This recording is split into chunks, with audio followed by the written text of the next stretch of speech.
Shopping மாலில் பாடின ஸ்ருதி ஹாசன், அக்ஷரா ஹாசன். நடிகர் கமல் ஹாசனோட மகள்கள் ஸ்ருதி ஹாசன், அக்ஷரா ஹாசன். இவங்கள ஸ்ருதி ஹாசன் பாடகி, இசையமைப்பாளர், நடிகைன்னு பலமுகம் கொண்டவங்க. இப்போ தென்னிந்திய மற்றும் ஹிந்தி படங்கள்ல முன்னணி நடிகையாக இருக்காங்க. அக்ஷரா ஹாசன் இயக்குனர் கனவோட சினிமாவில் நுழைஞ்சு இப்போ அவங்களும் ஹீரோயினியா களமிறங்கி இருக்காங்க.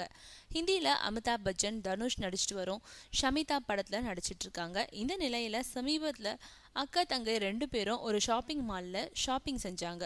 ஷாப்பிங் செஞ்சுக்கிட்டு இருந்த ஸ்ருதி திடீர்னு சத்தம் போட்டு பாட்டு பாட தொடங்கிட்டாங்க.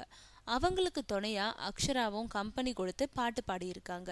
இப்போ இந்த வீடியோ காட்சிகள் யூடியூப்ல வெளியாகி இருக்கு. இது பத்தி ஸ்ருதி ஹாசன் தன்னோட ட்விட்டர் பக்கத்துல சொல்லியிருக்கிறது. இந்த வீடியோ கிட்டத்தட்ட ஓராண்டுக்கு முன்னாடி எடுக்கப்பட்டது. ஷாப்பிங் மால்ல மளிகை பொருட்கள் வாங்கினப்போ பார்சலி ரோஸ்மேரி தைம் ஆல்பத்தை பார்த்தோட எங்களையும் அறியாம பாட தொடங்கிட்டோம். ரொம்பவும் மகிழ்ச்சியான, மறக்க முடியாத தருணம் அதுன்னு நடிகை ஸ்ருதி ஹாசன் தன்னோட ட்விட்டர்ல சொல்லியிருக்காங்க.